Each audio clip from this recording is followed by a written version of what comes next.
Welcome everyone to Just Wing It with Blake and Jamie. How are you today?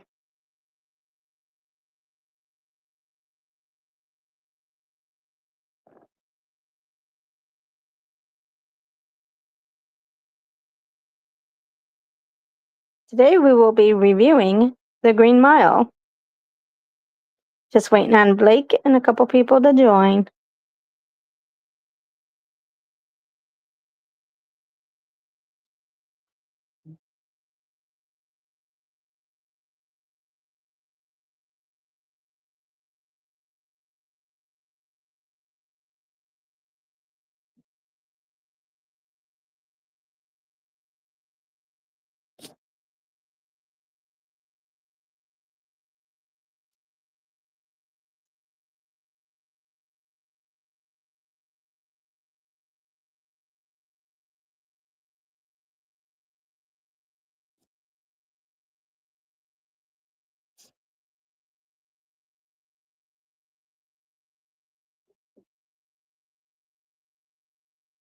We'll be starting in just a minute.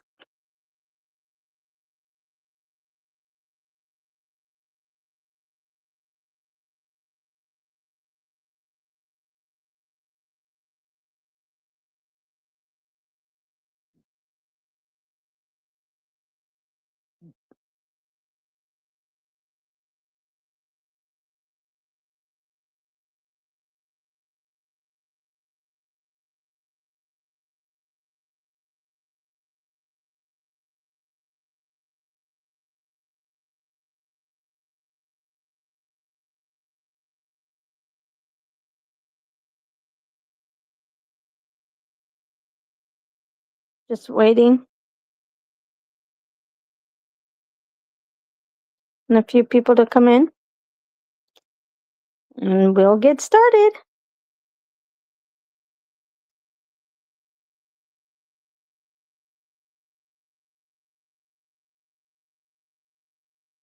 I hope everyone's doing well.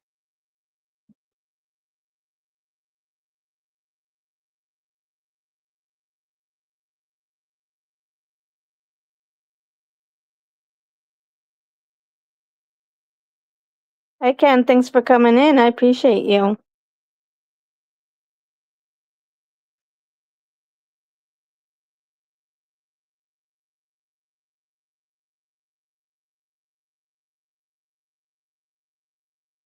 How are you doing today? And what did you eat for dinner?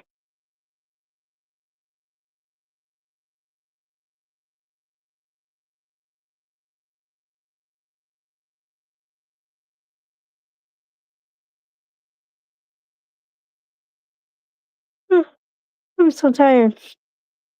Today was a long day.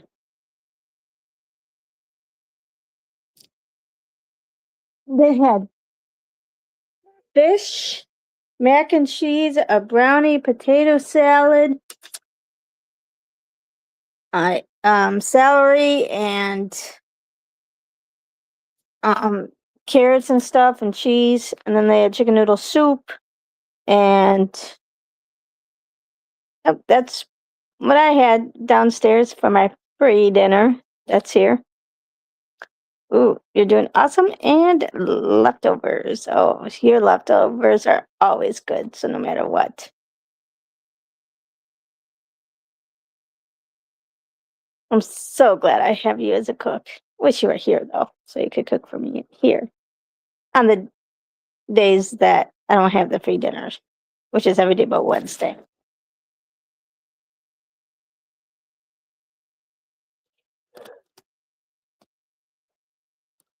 Oh, sorry, I'm so tired. I'm gonna keep yawning.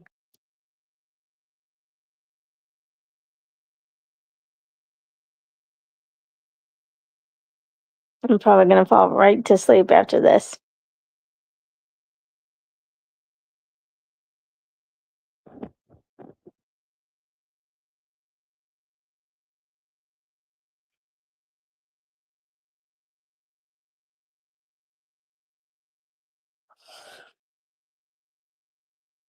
I know I can't help it. Blake needs to hurry up and come on here so I don't I can stop yawning.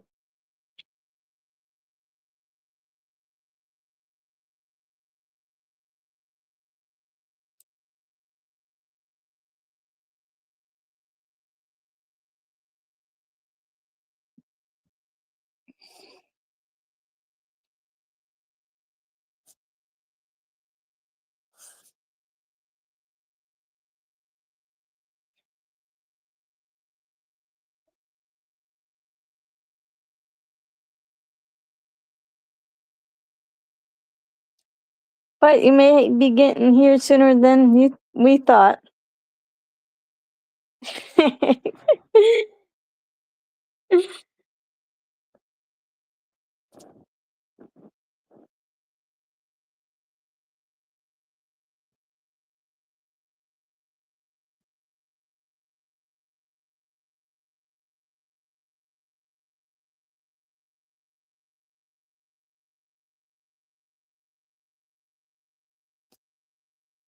And don't Joe Amy me.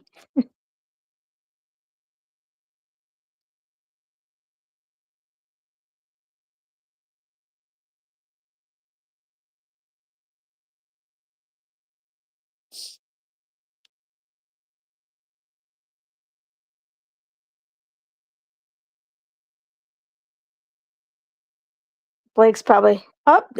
There he is. Hey, Blake. Hello, how is everyone doing? I'm good. How about you? I'm doing okay. Better today now that grandma's out of the rehab. It's been a crazy week and a half for me. I'm sorry about the delay for our pod, but you know, life just hits Yeah. sometimes. So I So, appreciate y'all, and it's unfortunate that we had to put by on such a good movie. oh, that's all right. So, did she get out today? Yeah, she already got out. She's here at the house. Oh, good, good. Yeah. So she's doing well. Yeah, she did really well with therapy and just doing what the doctor needed her to do, and she's totally independent. You can't, I mean, unless you asked her, you couldn't even tell she had a stroke. Oh, good, So, good. You're absolutely very right, good. Ken. Family comes first. Absolutely. That's right. That's right. I appreciate y'all understanding. That's the kind of crowd we have. So, Yep. but I'm glad to be back and back to our regular scheduled podcast. Yes. Hi, Dee Dee. Thanks for coming in. So, what did you have for dinner tonight? Subway, a Oh, Subway yeah. sandwich. I had a Subway sandwich. What about you? I had the free dinner. I was showing Ken fish, macaroni, and brownie, and potato salad and chicken noodle soup. That's what was for our free dinner downstairs. Hmm. That sounds like a three-course meal. Yep, it was pretty good. So, Yeah. I the lady that was in the room next to grandma, poor lady, she doesn't hardly have anybody ever come and see her. Only her um, husband. Her husband comes when he gets off work late in the evening, but he goes into work at 4 o'clock in the morning, so he never has a chance to see her. So we and the food there was just terrible. It was awful. So while we were there, we had been getting her food, and she's from Nigeria. She can't even talk. Her stroke was so bad. So um, we uh we found an African like grocery store that sells plates of the food that she likes, and I bought a whole bunch of them for her to eat and aw. have. Yeah, she's very grateful, and she's a nice lady. Her name's Eniola, but we just call her Eni. Aw, that was so sweet of you, Blake. Oh yeah, I was happy to do it. I felt so bad for her knowing how bad that food was. It was not good at all to eat. So I don't blame her. And Yeah. I was happy that we could get her something that was like from her natural, I mean from her national. It Yeah. was one of her favorite dishes. So Aw. it's called a goosey soup. A goosey. Aw. You're so sweet. I'm I so try. glad I that try. I'm so glad there's still nice people in this world. Yeah. Yeah. And while today, since grandma, oh, it was her last day there, grandma's, we went and bought, well, I went back to that grocery store and I got enough food to that I know she's going to like at least until she leaves. We bought her 12 meals that she can eat, and we'll just heat them up and take them to her while she's still there. She leaves on Aw. Tuesday. That is so sweet. Yeah, Ken says, I think terrible hospital food is to make you leave. Yeah. Yeah, yeah, but at the same time, they if you want them to get healthy quick and fast, You the need the food nutrition. they need the nutrition, and if they don't like the way the food tastes, they're gonna eat bare minimum. You Yep. know, they're just gonna eat enough to stay alive. They're not even gonna eat. I mean, but now that it's food that she likes and she enjoys eating, she eats it right up. She loves that stuff, and she'll eat a whole plate of food because Mhm. it's actually good. It's not something terrible. I mean, it was honestly so bad. It was I wouldn't even feed it to my dogs. It was Wow. terrible. Yeah. That's too But bad. Hi, Paprika. Thanks for coming in. I could say the same thing about the food that she wanted to eat too. It did not look or taste. I tried some of it, not for me. I mean, look Well, it up. It's called okro, okro and fufu, and it's like this mucusy, slimy stuff that you swipe this doughy powder into and just eat it by hand, and it is just it was terrible. I mean, I don't know how she likes that more than what they were feeding her, but all right. hey, I mean, if that's what she used to or likes, yeah, And I mean, when it's something that you grew up on yeah. and ate like that, she's been in she moved here 16 years ago and she's been living in the US since then. Uh-huh. Ken says you are a superhero to that woman. Yes, you are. Oh yeah, and I could tell that she's been doing a lot better ever since we've been like interacting with her and getting her food and stuff. Like she tries, she's actually trying. So that's good. Aw. I'm sure her husband appreciates it too. Oh yeah, he's real nice. His name's Addix, and I've met him. I see him whenever he would go there at night, and I'd be willing to bet he's probably there right now, sitting with her after he got off work. Poor guy. I feel so bad for him. They've Yeah. been married 22 years. Wow. Long time. Yep. Me and Ken we started dating on Sunday 30 years ago. All Um, right. Wait. How many years have y'all been married now? 27. Lord have mercy. Yep. And on Sunday, it'll be 30 years ago we started dating. Y'all got married when I was 2 years old. Well, yeah, because Alyssa, I got pregnant with Alyssa in 1998 and had Alyssa in 1998. So that I was born, or we got married in 1998. Yeah. Oh, if you got married in '98, then I was Yep. 1 year old. I Yeah. was 1 year old. I was gonna say, I thought you were only a year older than Alyssa. Yeah. I was born in '97. Yeah. That's funny. Do you Yep. feel old yet? I feel really old. Thanks, Blake. Oh But goodness. You don't look it though. You look like you're in your 30s. well, thank you. That makes me feel better. Uh, well, anyway, today is a legendary podcast day for us because we are reviewing a movie that is near and dear to my heart. and I don't know if I want to say that this is the best film version of a Stephen King novel, in my opinion.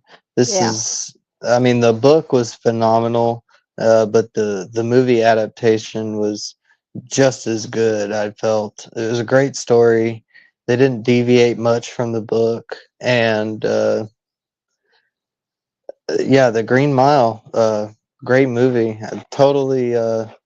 Totally a perfect rating for me. This is everything that you would want out of a movie as far as, you know, hero and villain and conflict and resolution.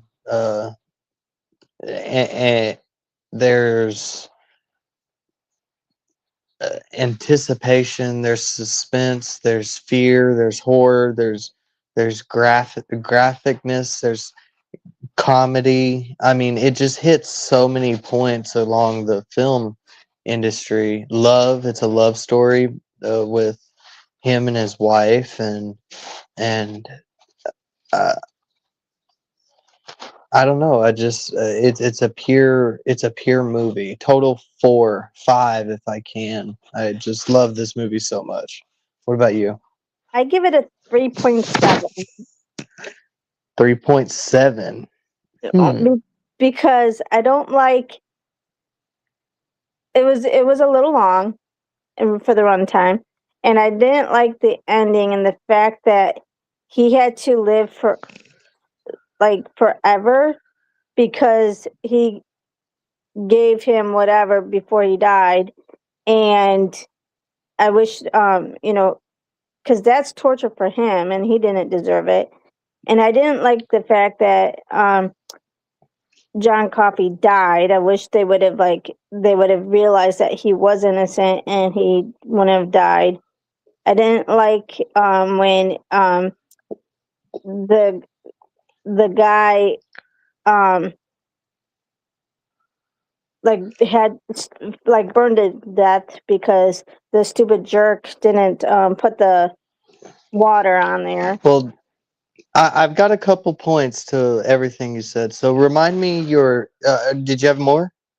Uh, and um, I yeah, I think that was the only thing I didn't like. Okay. Runtime. I will grant you some amnesty there because it is a little long. There's a couple scenes that you could have pulled out, and we like the whole the character setup and the first execution of Arlon Bitterbuck. He I feel like that entire segment could have been chopped out, but that's just placement setting. They're setting the tone of the entire movie. This is their job. This is what they do. Yeah, Um, that it's hard to say cut that completely out. Probably cut it in half, maybe. But uh, so you said you didn't like that he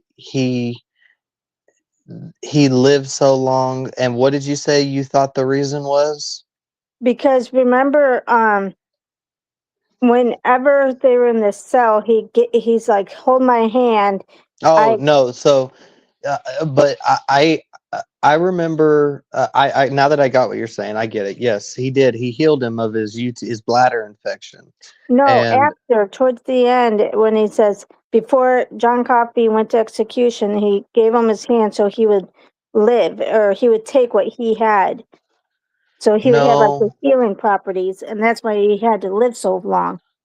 no, I disagree. I think that to me, in my opinion, and at the end of the movie, if you go back and watch it again, he himself, what's Tom Hanks's character's name?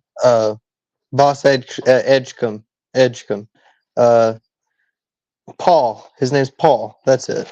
Paul at the end of the movie when he's talking to his friend, that lady, Mhm. about uh Mr. Jingles, and when Dale was getting electrocuted, that he says some of that power just leapt into my tiny friend here. And I quote, he said that. But the reason that he lived so long was because he made John Coffey ride the mile. He said that too. He said the reason that this is my punishment is to watch everyone that I love die before me. And uh, ultimately, that was the reason that he lived so long, is uh, because he let John Coffey get electrocuted, even though he knew that he was innocent. That whole talk at the ending is so beautiful. He's like, "What do you want me to do? Should I just let you go and see how far you can get?" And he says, "Why would you do such a foolish thing?" Obviously to get that. It just shows that John Coffey was never stupid or anything. He was simple, yes, but he was genuine and pure, and he knew in his heart, like the pain that it caused him to see the visions and everything that he saw going on in the world. That's why I feel that one scene, there's a scene where it just zooms in on John Coffey laying in his cot, and he's just laying there crying. He's just laying there crying, and that's all that scene is for him. And I just think that he's seeing all these terrible things happen in the world in his head, and it's just making him really sad. So he's tortured every single day of the week of every day, just being able to see all these horrible things that happen. So, and that's why he says, "You didn't. You're doing. Tell God. What am I supposed to tell God when it's my judgment that I killed one of His miracles? Tell him it was a kindness you'd done." And he just felt like he didn't want to. He wanted to go to heaven because the world here was so dark and so evil, and I can relate to that a lot. Like, it's just not a place fit for me. Like the type of soul that I have in me, it, we I could totally understand where he's coming from, not wanting to live and be there. But at the same time, you have the empathy factor where you just wanted him to live. You knew he was innocent, but you've got to, that it's just a hard, it's like putting your dog down when it has rabies. You're doing something that in a standard sense is immoral and you shouldn't do. But when you look at it from a perception of like spiritual, you did something right, you did something good, you ended suffering. Like, that's a humane thing almost. So I think that he didn't live so long because he had the power. I mean, obviously the power affected him to make him live longer, but the only reason that he did live so long was because he let John Coffey ride the mile. But that's my take on it. What do you think? Well, I thought like whenever he said, "Here, take my hand," and like I have something to give you, I thought he was giving him the power. No, to give him, he wanted to show him the image of what had happened to those little girls. He wanted to, I need to give you this so that you can see. But he never had that power to go and touch somebody else and heal them. He Mm. he never had that ability. It had happened to him and infected him and gave him long life, just like it did Mr. Jingles. You know, Mr. Jingles was totally dead and brought back to life. Yeah. So I Well, think that's where we disagree. I think, and I don't know. I feel like it was that was the whole basis of the whole movie that made it perfect, in my opinion. Was like, yeah, you did a kindness and you did something humane, but your spiritual uh punishment is that you have to watch everything that you love go before you. Yeah. So And- it's like, this is the kindness that you receive, that you gave, and this is the punishment that you give for that said kindness. Yeah. And that's what Ken was saying. Everyone in this movie is someone you have been in front of. The movie to me could have been an hour longer, and I would have loved it. He gave it a 5. Oh yeah, Ken, I totally agree. We could have thrown this could have been a mini series for all I care, and then we could have gotten like each of the men and their stories of how they got to the prison, and figuring out where John Coffey came from, because they say it's like he just dropped out of the sky. They don't have Yeah. any record of him, and the things like that. I would have much, much, much loved to see all kinds of things. Like they could have done uh like a funeral session for John Coffey after the fact. I mean, anything at all. I could have had more. This movie could have been a 5-hour movie for me. Yeah, Ken says, well, yeah, John wanted out. He was tired, dog tired. And Dog tired. but yeah, he wanted to show his innocence and to be like, I want out of this world, so go ahead, execute me. But I want to let you know that I was innocent. And I No, like I how, think it was just not even to prove his innocence, but to like, this is the truth. This is what really happened. I don't even care about being innocent or not. I just want you to a gift that's inside me so you can see for yourself, and just just the to know the truth and the story behind how it's all connected, and the way that it connected is so amazing. How it went full circle. Everybody got their punishment. yeah, Everybody. I like how he saved the cancer Hmm. and to give it to Percy, where make Percy go crazy and kill the guy who did kill those children. And Yeah, so they all got their their torment. punishment. Yeah, That's what I'm saying. Everybody got punishment in their own way for doing something that they did, albeit good or bad. Everybody was punished in this way, yeah. and I just, oh man, I can't tell you how much more empathy that I have for this movie than just total masterpiece. Definitely top 5 movies of all time. Yeah, I love the part when they threw Percy in the jacket in the room, the Oh yeah, with the isolation Miss room. Lead Pipe. and, and got put them in there for and while so they could go do the cancer thing. Hmm. And he had to go in the isolation room, and they blamed it on because of what he did to Dale. Yeah, well, yeah, you can reflect on what you did to Dale, and that was probably the most cringy scene of the whole movie, was watching Dale get fried like that, and it Yeah, was, they could have like that not that that showed was that that was a part. man that was a man who definitely did something terrible.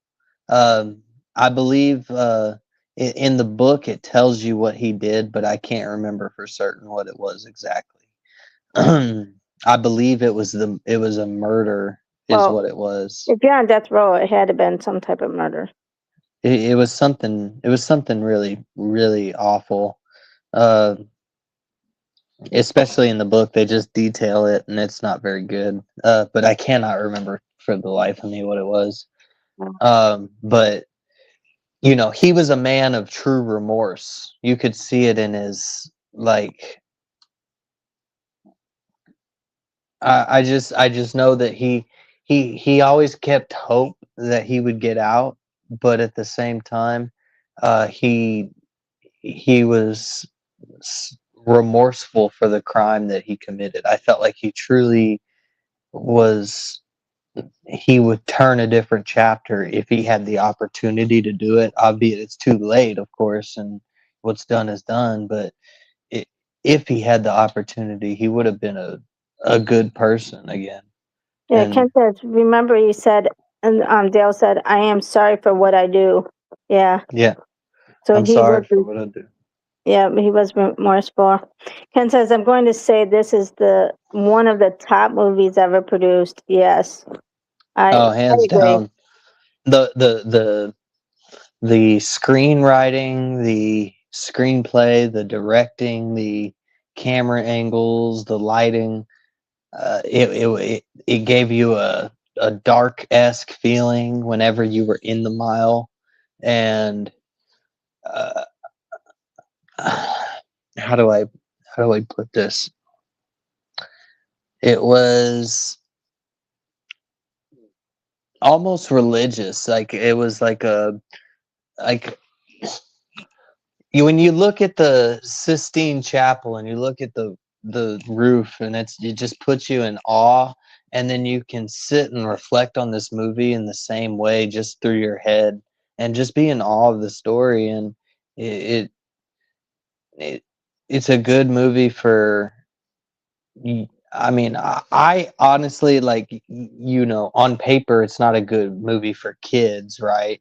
But it in another sense, it is good. It shows you the good, what is good and what is bad, and you teach them that the good is what you want to be, and give them an example of what is bad. And to me, always I was like, Percy is a bad person. That's a bad guy.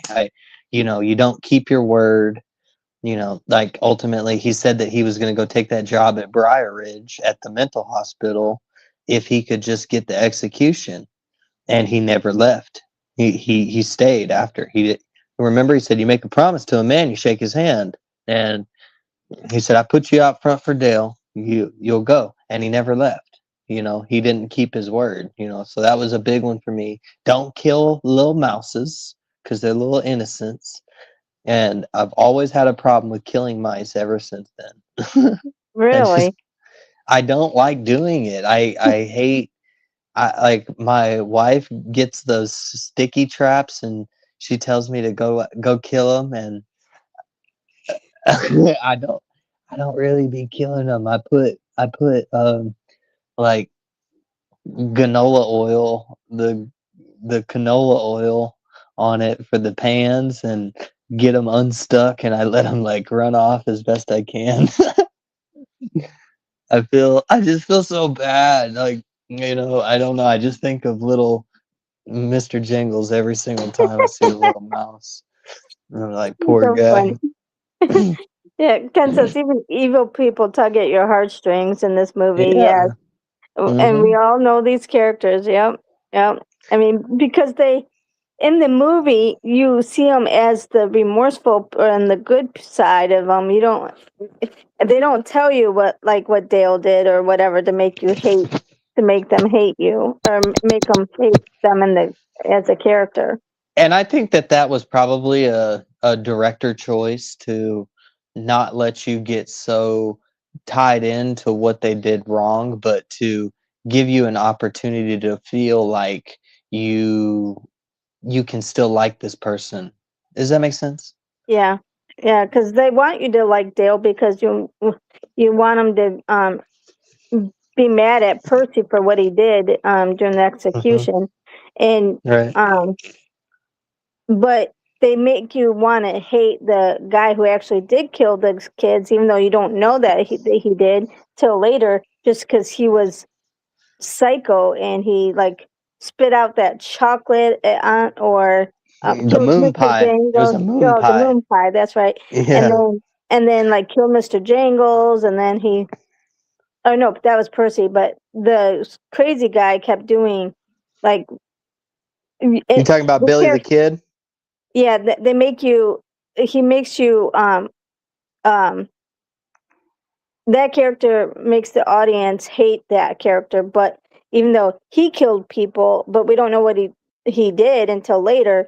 Dale killed obviously somebody because they're on death row. So all these people, the Indian at the beginning killed people, and but we don't hate anybody but the crazy person.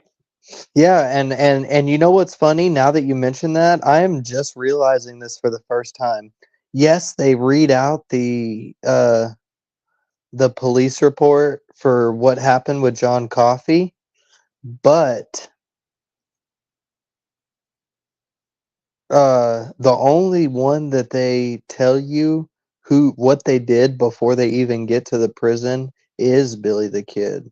They said he murdered a a woman and he murdered a pregnant woman. Yeah.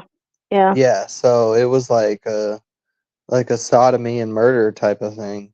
Yeah. So It they, was just the worst type of person that you could possibly be without seeing their face, and they gave you that instant character, like that character uh, characterization of him. yeah. Like, Because that's the only one that in the movie that you're like, yeah, he deserves to die. Everybody else, you're like, oh, look at them now, blah blah blah.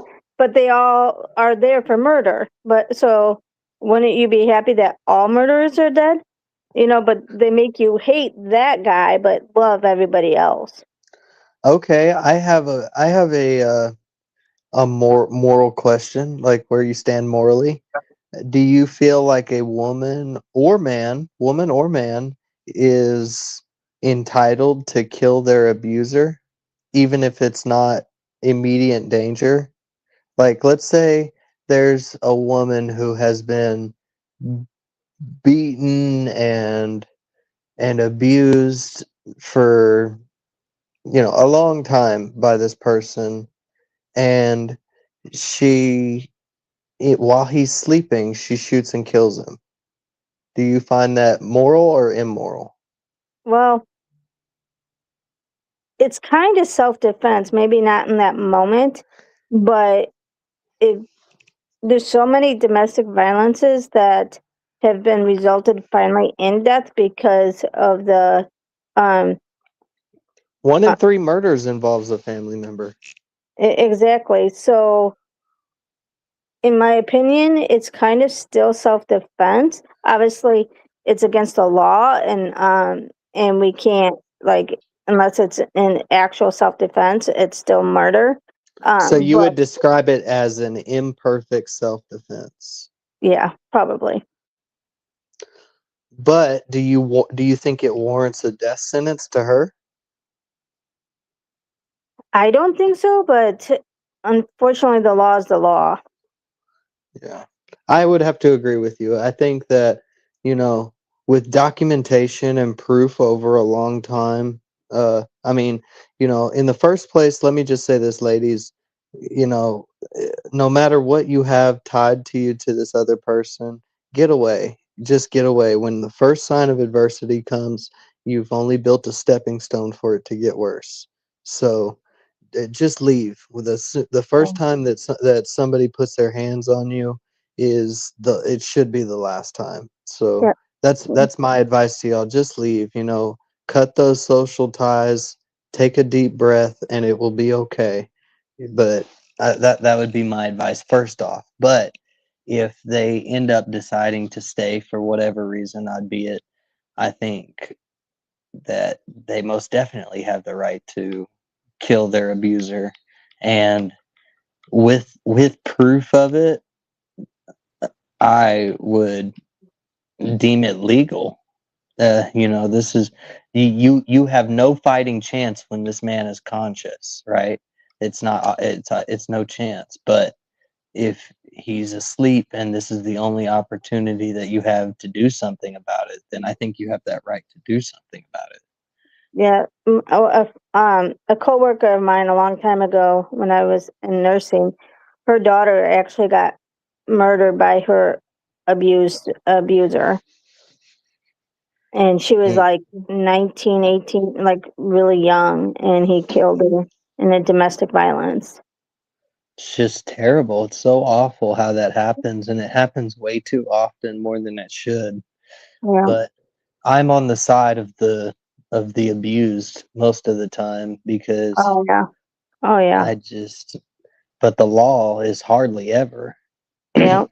Unfortunately, because and The song by the Dixie Chicks, Earl's Gotta Die. That's a prime Oh yeah, example.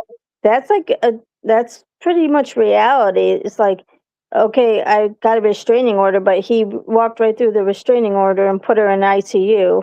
You know, yeah, and that seems to happen quite a bit. Like now that my son is a deputy, I don't know how many domestic violence calls he has to go to, and those are the most dangerous calls that he has to go to. yeah. So, I mean, that's the most heated. You know, you don't get more loving or mad at people than the ones that you love. You know, nobody makes you more mad than the people that are in your family. I promise you that. I can't think of anybody who's pissed me off more than my sister has. yeah, Ken But says, go. Billy the Kid was a great actor for this movie, could not be better. Blake, anyone who takes out an aggressor is justified, but unfortunately, everyone has to go to sleep. Vengeance is dark, yeah, but unfortunately, the law, I mean, it's still against the law and you're going to go to jail if you do it while they're asleep. Yeah, I yeah. mean, you You still know, got to it's abide by the law. unfortunate. But when you look at it that way, it, I don't know. I I mean, is it do you feel bad, or I mean, would you would you scrutinize a lady for stealing 3 eggs from the store to feed her kids? You know, I mean, things like that. Thievery is wrong, and I hate stealing. I don't like it in any way, but even though, like, when I was a kid, I had a big problem with that, with stealing stuff. And you know, growing up and learning that you know, you people work really hard for the things that they have. And whenever things finally got stolen from me, I just knew how bad it made me feel, and I never wanted anyone else to feel like that. So I just totally changed my perspective on stealing stuff and taking. I just, it hits a lot closer to home for me because I was a culprit of that, of taking stuff that wasn't mine. And I'd be the person to take something from you and help you look for it afterwards. It was just, it was just so immoral. Not only did usually stealing come with a problem, but you had to attach that to a lie as well. So not only are you a thief, you're a liar too. It was like one in hand, and they became a problem, and running around yourself all the time. It's not a good life to live and to be that kind of person. So I had to do a lot of soul searching when I was younger and figure all that stuff out. But ultimately, I feel like there are crimes that uh, don't hold enough penalty, so people are more likely to or willing to do them because they know what the outcome is, and it's going to be small. I feel like anything domestic family should harbor a serious penalty, much longer, much more severe. Like, hitting your spouse or anything shouldn't just be uh, a misdemeanor assault. That should be full felonious assault, because you made a commitment to be the best person to this one, like a binding contract, and you broke that contract. I feel like it should warrant more crime than just what it is. That's me personally. Yeah. Ken says soul searching. I think we all still do. No one is perfect. Yeah, absolutely. I mean, Facts. That's true. Every day we soul search and figure ourselves out. yeah, There's always an opportunity for us to be better people, some way, somehow. yeah, and I think this movie kind of makes you reflect on some of that, Yeah, and that's most why it's so definitely. great. But anyway, do you want to pull up the IMBD? IMDb. The Yes. DB, yes, the DB. I do. I just uh, I I thought I said that feel backwards. I feel the same way about the movie. It gives you a lot of good examples of what good people are, and it gives you a lot of examples of what bad people are, small and big, you know, and it also shows you that there's consequences, good and bad, for everything you do in this life, everything. And the consequence may not come to you in like physical or like an actual action, but it could come in mental, like in torture and in just sadness or emotional. It could go that way. So while you're pulling that up, as Ken says, what about the favorite scene? Yes. Ah, favorite scene, hands down, is when Toot is going through the they do the trial execution, and he's telling them what he wants for dinner. Yeah, I want a fried chicken dinner with gravy on the taters. And he says some more explicit stuff that is so funny, and I laugh every single time I hear it. And when I'm really intoxicated, it's a little line that I like to shout out from time to time. My favorite is when he heals Tom Hanks' urinary infection, and he's like, Hey, and then they're killing my Setchko. Dale, shut up. and and then he goes home and all night long with his wife. Yeah, the next morning, hey. Yep, you're absolutely right. Oh man, the Green Mile. The backyard meal when she says, "I was very pleased." Yeah. He felt Oh no, yeah. oh no, he said, was your missus pleased when she gave Oh him the cornbread, and he said many times. oh yeah. But in the Yeah. backyard, uh she says, I mean, whenever he came home that day, he was all better. Yeah. uh, all right. The Green Mile movie came out in 1999. Wow. Rated R for obvious reasons. 3 hours and 9 minutes. This is a hoot. This is a long sit down Yes, movie, it and was. it's worth every single second, in my opinion.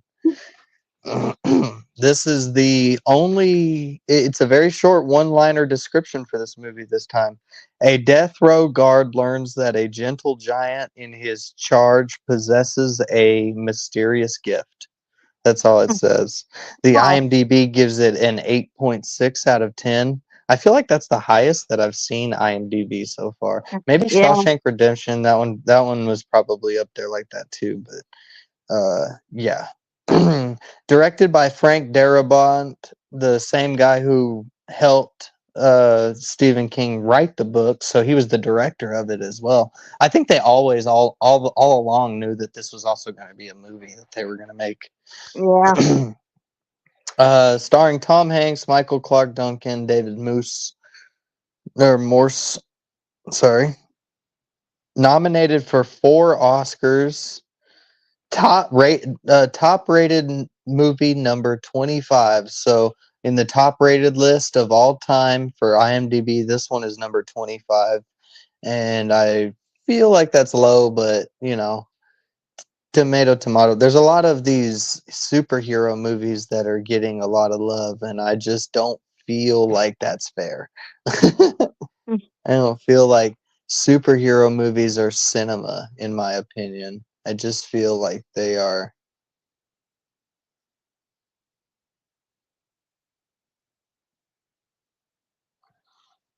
I'm sorry, I totally went blank for a second. I was like, Blake?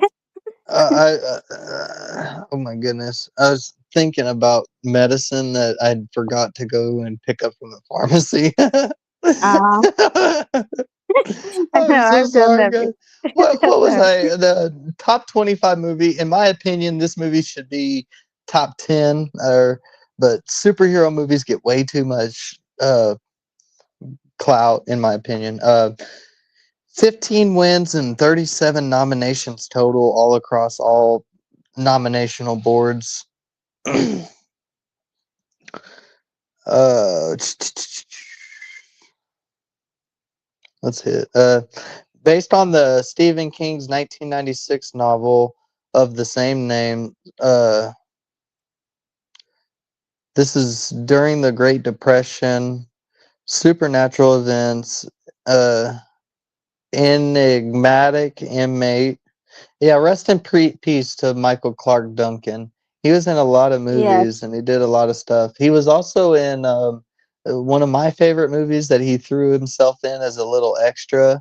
He was in the Friday movie with Ice Cube, and he is sitting there with Debo and Smokey, and it's him, Michael Clark Duncan, playing. They're shooting dice, and that you see him as one of the extras in the movie. It's so funny.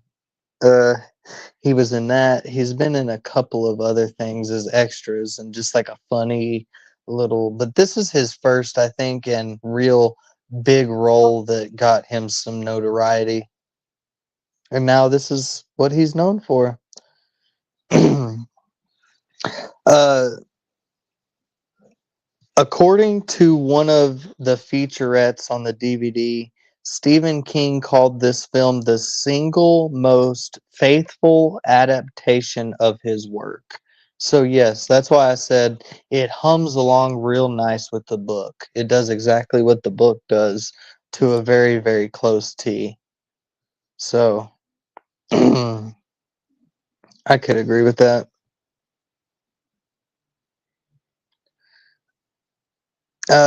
15 mice were used in the movie. Each spent months being trained to do different tricks. Wow. Tom Hanks accepted the role of Paul Edgecombe as a favor to Frank Darabont after he was forced to turn down the role of Andy Dufresne in The Shawshank Redemption in order to play the title role in Forrest Gump. How about that? We almost had Tom Hanks as Andy Dufresne. Could you see that? Wow. But I I kind of totally could like see him playing Andy Dufresne. yeah, but me too, but I kind of like the Andy Dufresne that was in there.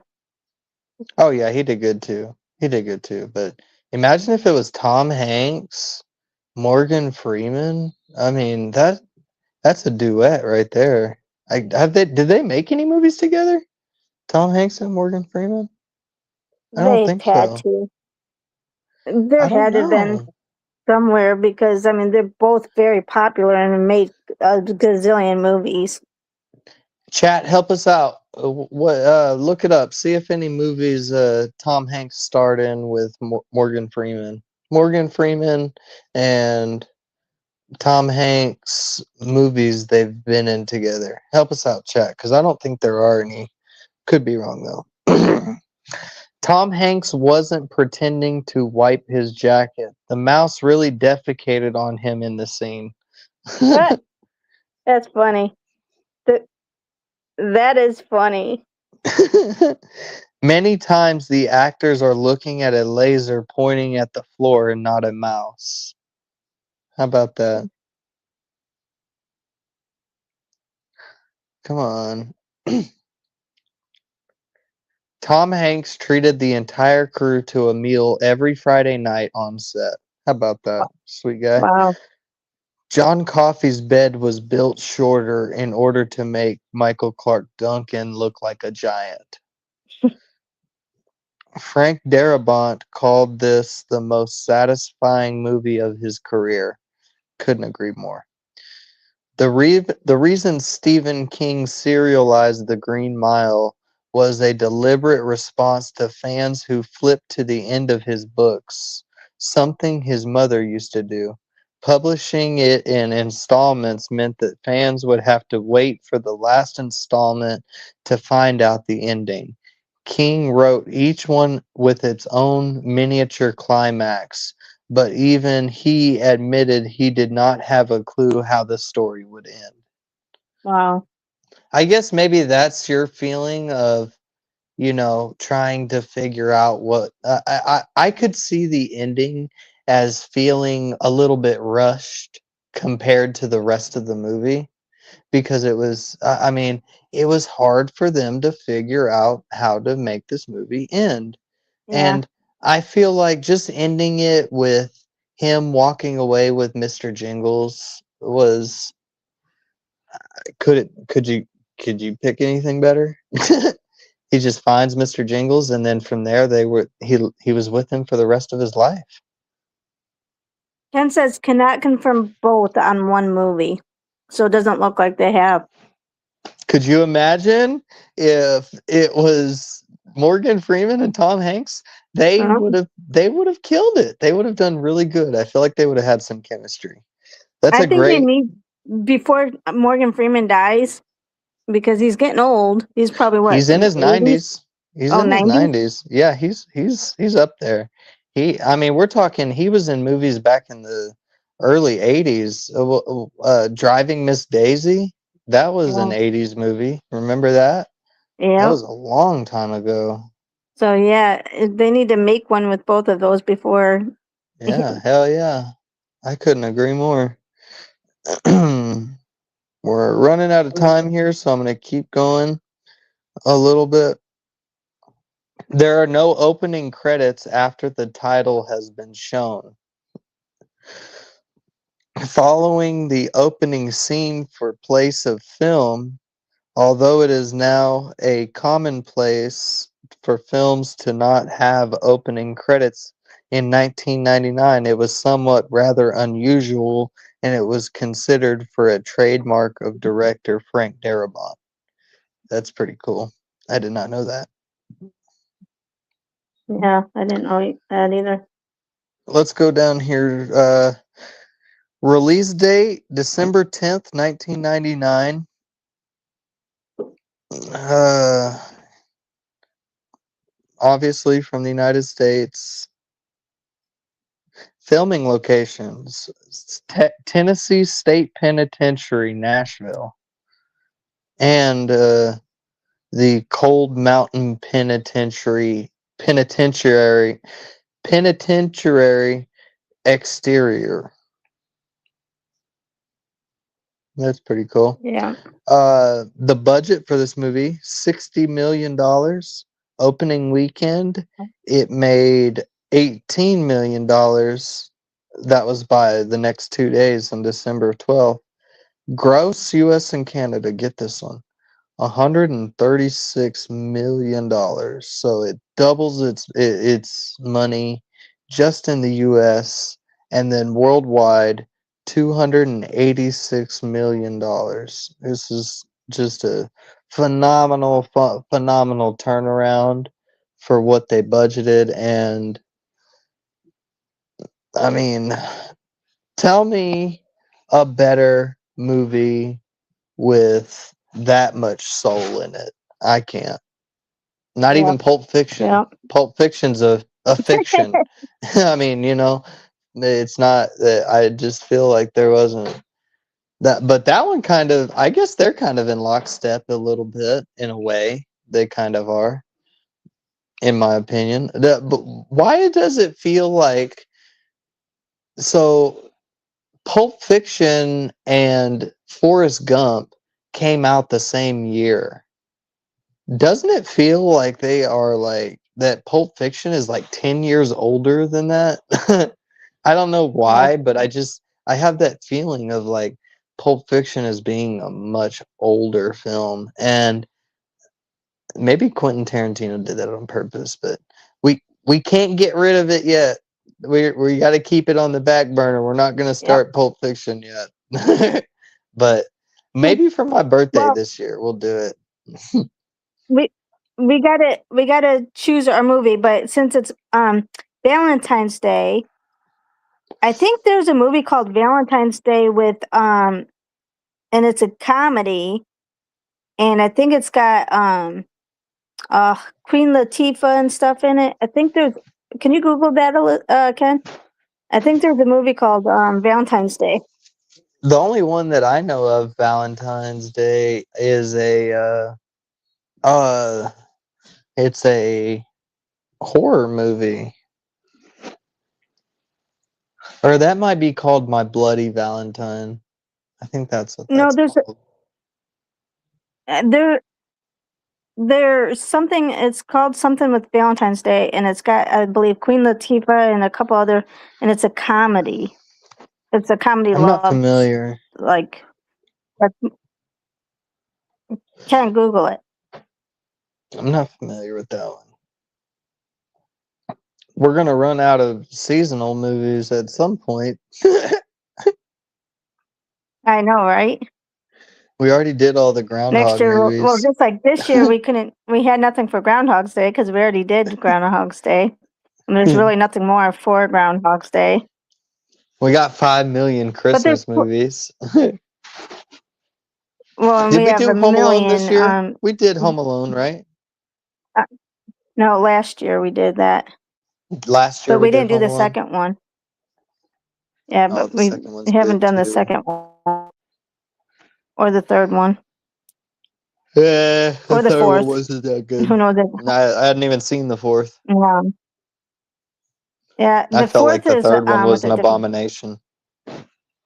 Yeah, So was the but the third. fourth The one third was was with like, a different kid.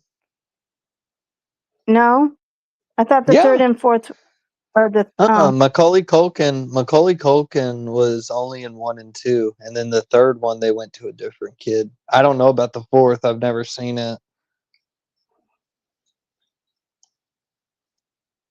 But it may be the same one as the kid in the third one, but I don't know. Hold on. Work.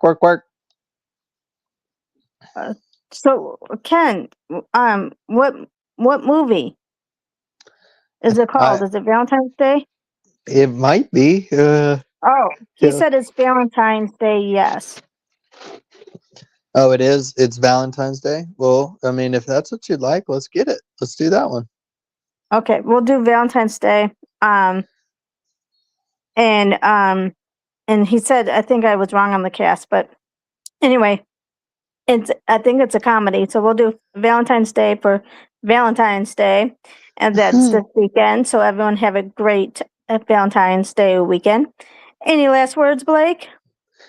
I appreciate you guys staying loyal to the chat and being here talking with us. I enjoy doing this every opportunity that we get. I wish that we could have kept it in line for last week. We've been out of sync these last couple months. There's been a couple times we just haven't been able to stay on track here, but hopefully we can get to a regular running routine this time and get a couple months without us missing anything. Well, So, life happens though, so we appreciate you too. And likewise. and the riddle for tonight hopefully it's pretty easy for you. What kind of bagel does a pilot eat?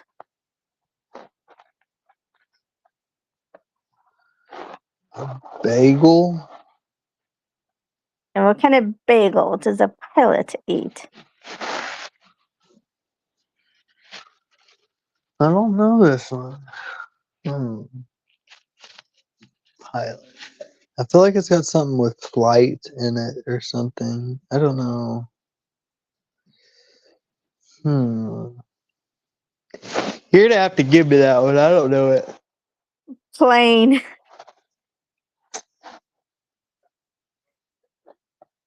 All right. Y'all have a good night. That was terrible. That was terrible. Right, Just everyone. plain. You guys have a great night, and remember, you're all beautiful inside and out. Don't make anyone let you think differently. And the quote from tonight goes to Anthony J. D'Angelo: "Treasure your relationships, not your possessions."